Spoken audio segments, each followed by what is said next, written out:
جای برای شنیدن و شنیده شدن.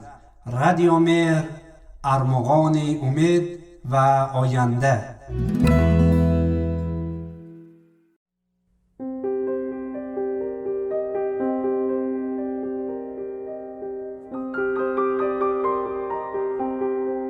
السلام علیکم همراهان و شنوندگان عزیزی برنامه حکایات از گلستان. سعیده عبدالله‌زاده هستم و بسیار خوشحالم که می توانم لحظاتی را در کنار شما دوستان خوبم باشم.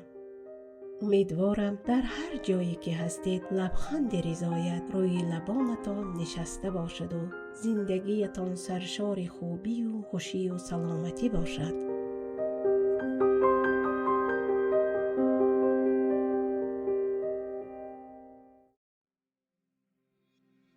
همه ما در زندگی حداقل یک نفر را داریم که خیلی بیشتر از دیگران برایمان عزیز هستند و آن شخص ممکن است مادر، پدر، همسر، خواهر، برادر، فرزند یا یک دوست یا همکار باشد.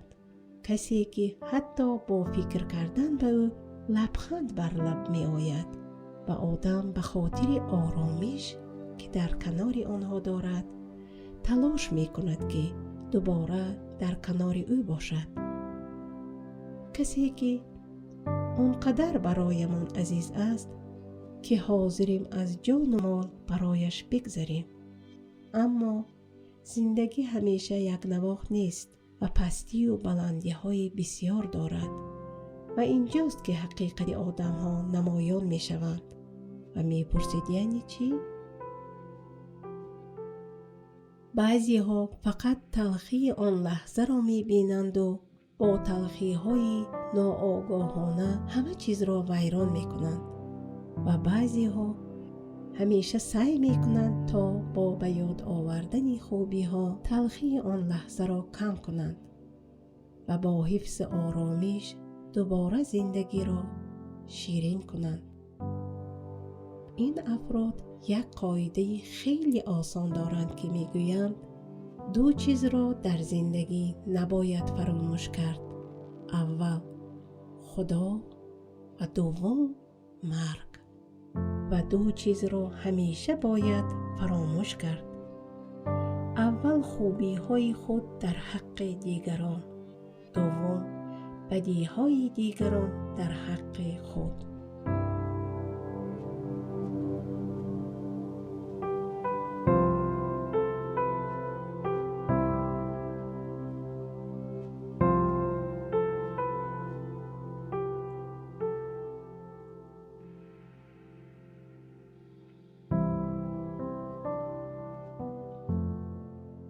همراه ما باشید تا حکایت امروز را بشنویم.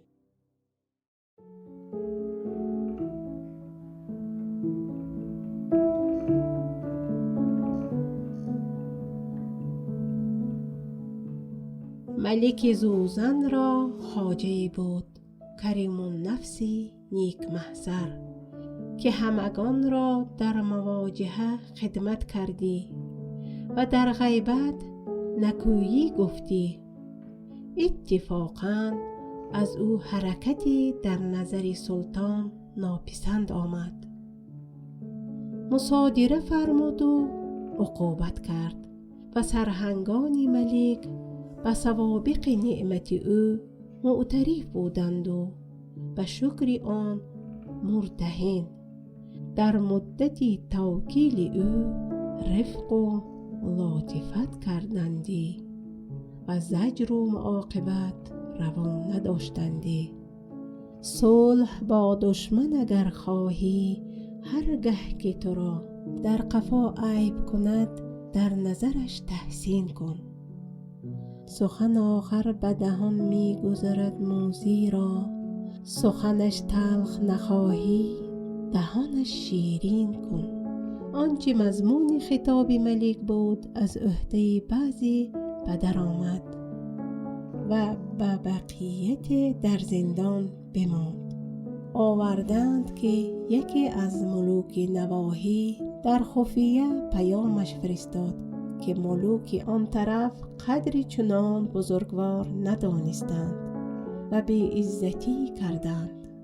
اگر رأی عزیز فلان احسن الله خلاصه به جانب ما التفاتی کند، در رعایت خاطرش هرچی تمامتر سعی کرده شود و اعیان این مملکت به دیدار او مفتقرند و جواب این حرف را منتظر.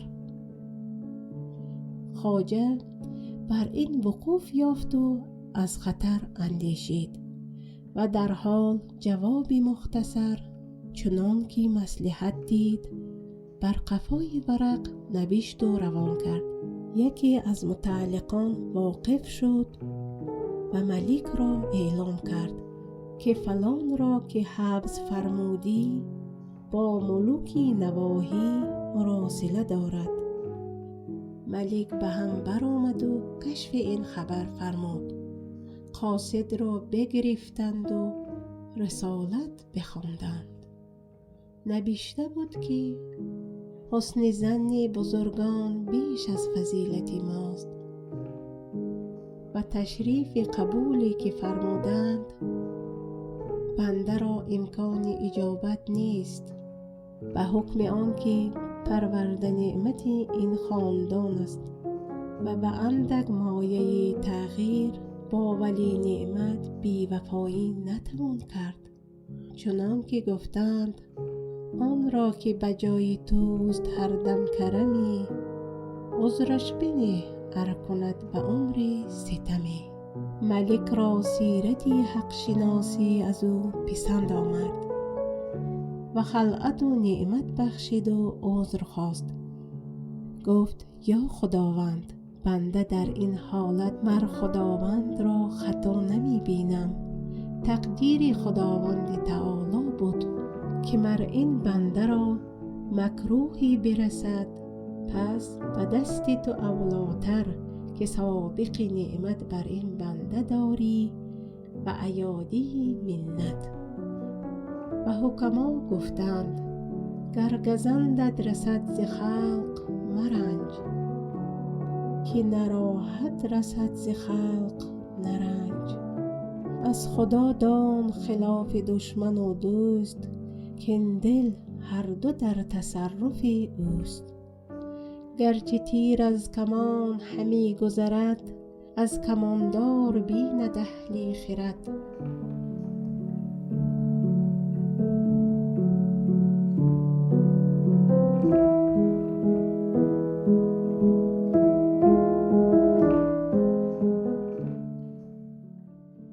هموطنان عزیز شعردوست، از اینکه با حوصله بسیار تا اینجا ما را همراهی کردید و شنونده برنامه حکایاتی از گلستان بودید، نهایتی سپاس را داریم.